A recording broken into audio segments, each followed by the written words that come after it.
What's up, guys? I'm back with another video, and today I'm going to be showing you my top 10 teams of the NBA bubble. Alright, so number 10 I have the Houston Rockets. They made it to the second round of the NBA playoffs. They have James Harden and Russell Westbrook, but other than that, there's not really anyone else. And they also don't have a big man, and PJ Tucker is only like 6'8", I think, 6'7". And he is not big enough to face some of the good bigs in the league, which could either help them or hurt them. It could help them because they can stretch the floor more against a more traditional big, but against these stretch five bigs, it's not going to help them at all. And so that's why I have them here at number 10. So at number 9, I have the Dallas Mavericks. They have Luka Doncic, Kristaps Porzingis, and Seth Curry as their main three. Luka Doncic is still very young, and he's really, really good. Say top 10 player in the league. And I feel like they're just trying to figure it out right now. They need to get a couple more players that can produce numbers for them. And they're a pretty decent team. Kristaps pretty good big man. They got a couple games on the Clippers, and they just looked good in the bubble, but they had to face a tough Clippers team, and they have a bright future ahead of them. So at number 8, I have the Utah Jazz. They have a pretty decent team in Donovan Mitchell, Rudy Gobert, Mike Conley being their main people. Joe Ingles has been decent. But I feel like they're better than the Mavs and the Rockets. They almost beat the Nuggets, but they blew a 3-1 lead. And they're just a solid team all around, but they could get more role players or assets, and then they'd be good to go. They're just a solid team all around. So at number 7, we have the Raptors. They have a pretty good team. Spicy P, Kyle Lowry, Fred VanVleet, Serge Ibaka, OG Anunoby, Marcus Gasol, and then sometimes Chris Boucher. I'm pretty sure that's how you say his last name, and Norman Powell can be pretty good. Some people might think they're pretty low ranked, but the teams I have above them are really good. They made it to the second round of the playoffs, beating a Nets team led by Spencer Dinwiddie and Karis LeVert, two really good guards. And they won the championship. I know that was with Kawhi, but they really surprised everyone, and they're actually a really good team. They play well, and their coach, Nick Nurse, is really good. So at number 6, we have the LA Clippers. They have a pretty good team. Paul George, Kawhi Leonard, their main two. Playoff P wasn't there this season, but I hope he gets better and does better than Playoff P. They also have Lou Will, Pat Bev, Marcus Morris, Montrezl Harrell, sometimes Jermichael Green, Ivan Zubac. Good roster. And Doc Rivers was pretty good in the bubble, but he's out of here, so they're going to need to find a new coach. And this is just a good team. I feel like everyone who I have ranked above them would beat them in a best-of-7 series. But they were ranked really high at the beginning of the season, but they finished out not as good as everyone thought. And they're just a solid team all around, and they deserve the number 6 spot. So at number 5, I have the Milwaukee Bucks. The midway of this rankings. They're a pretty good team. Giannis, Chris Middleton, Brook Lopez, Dante DiVincenzo, and they were decent in the postseason. They beat an easy Magic team, but they lost to the Heat, which kind of surprised me, but kind of didn't because they weren't playing that good in the bubble. And they just didn't really perform as well as they should have.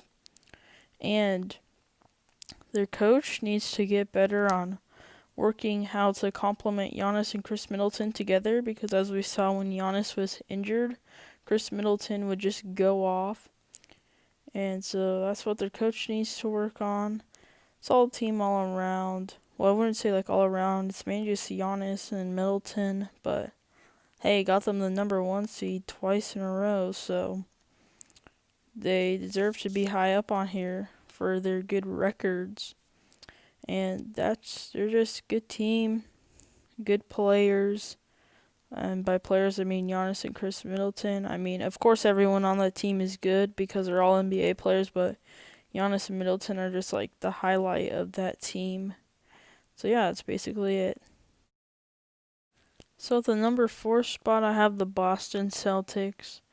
I mean, really good team. Jason Tatum, Jaylen Brown, Daniel Tice is pretty good. Kemba Walker. And they made it to the conference finals in the East. That's pretty good. I feel like they could have won the Eastern Conference Finals, but they're kind of inconsistent. Some nights they would do really good, some nights they would do okay. And that was kind of like the problem for them. And they're still a really good team. I feel like when they're consistent, they're the number 4 team in the bubble. And so that's why I have them here. There's a good team, good coach, and Brad Stevens. And they just do good at playing the game of basketball and beating other teams. So that's why I have them here at number 4.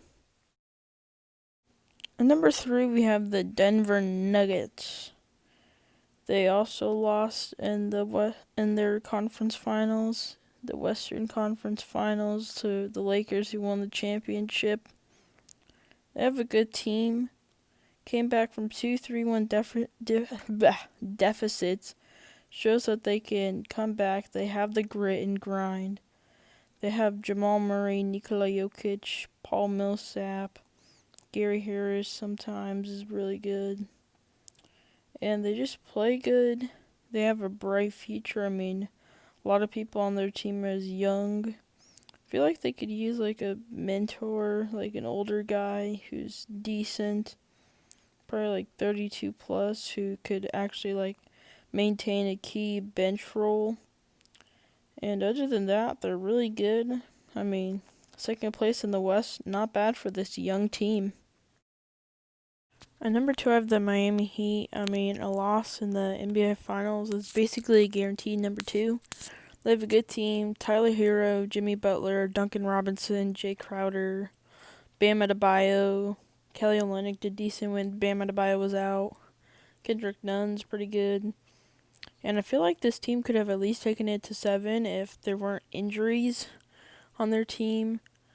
I mean, Dragic, their point guard, who I forgot to mention, he got injured. He was supposed to be out for the series. Came back Game 6 just for the loss.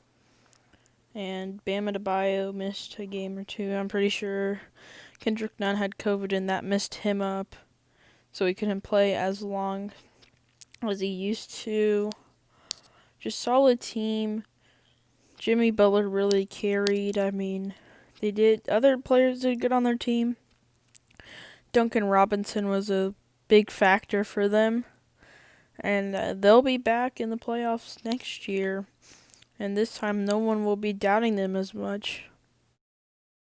Here atop the rankings at number 1 is the Los Angeles Lakers.